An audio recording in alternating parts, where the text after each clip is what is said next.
Vijayawada central నియోజకవర్గంలో పండుగ వాతావరణం నెలకొంది. తెలుగుదేశం పార్టీ యువ నాయకులు ప్రముఖ న్యాయవాది బోండా రవితేజ జన్మదిన వేడుకలు ఒకరోజు ముందుగానే ఘనంగా ప్రారంభమయ్యాయి. బీఆర్టీఎస్ రోడ్డులోని ఎమ్మెల్యే కార్యాలయం అభిమానులు, కార్యకర్తలు కోలాహలంతో నిండిపోయింది. కేక్ కటింగ్, ప్రత్యేక జన్మదిన గీతం విడుదల చేయడంతో పాటు సేవే లక్ష్యంగా ముందుకు సాగుతున్నామన్న రవితేజ సందేశం అందరినీ ఆకట్టుకుంది.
బోండా ఉమేశ్వరరావు గారి కార్యాలయం వద్ద రేపు నా జన్మదినాన్ని పురస్కరించుకొని మా మిత్రులు, శ్రోభిలాషులు, తెలుగుదేశం పార్టీ కార్యకర్తలు, నాయకులు అందరి ఆధ్వర్యంలో వాళ్ళకి నా మీద ఉన్న ప్రేమని ఒక పాట రూపంలో రూపొందించి మరి దాని యొక్క రిలీజ్ కార్యక్రమాన్ని ఈరోజు ఒకరోజు ముందుగానే ఏర్పాటు చేయడం చాలా సంతోషం.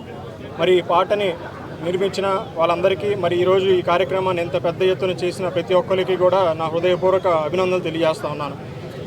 మరి గత 15 సంవత్సరాలుగా కూడా అది బోండా ఉమా గారి పుట్టినరోజైనా, నా పుట్టినరోజైనా, మా కుటుంబ సభ్యులు పుట్టినరోజైనా, మరి విజయవాడ సెంట్రల్ నియోజకవర్గంలో ఉన్న అన్ని డివిజన్లో కూడా సేవా కార్యక్రమాలు చేయడం అనేది ఒక ఆనవాయితీ.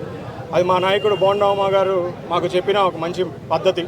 మరి దానికి అనుకూలంగానే అందరం కూడా ఎప్పుడూ కూడా అన్ని మా జన్మదినం సందర్భంగా పేదలకి, వృద్ధులకి, మహిళలకి, అవసరం ఉన్న వ్యక్తులందరికీ కూడా ఉపయోగపడే విధంగా అన్నదానాలు అయితే కానివ్వండి, మజ్జిగ పంపిణీ కార్యక్రమం అయితే కానివ్వండి, మెడికల్ క్యాంపులు అయితే కానివ్వండి, అదే అన్ని విధాలుగా కూడా పేదలకు ఉపయోగపడే విధంగా మా జన్మదినాన్ని జరుపుకోవటం మాకు చాలా సంతోషంగా ఉంది.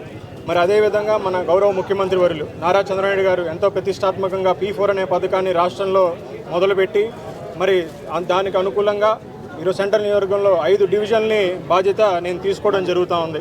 మరి రేపు నా జన్మదిన సందర్భంగా 15 మందికి తోపుడు బళ్ళు, టిఫిన్ బళ్ళు, ట్రైసైకిల్ పంపిణీ కార్యక్రమాన్ని కూడా పెద్ద ఎత్తున సింగ్నగర్ కార్యాలయంలో నిర్వహించడం జరుగుతూ ఉంది.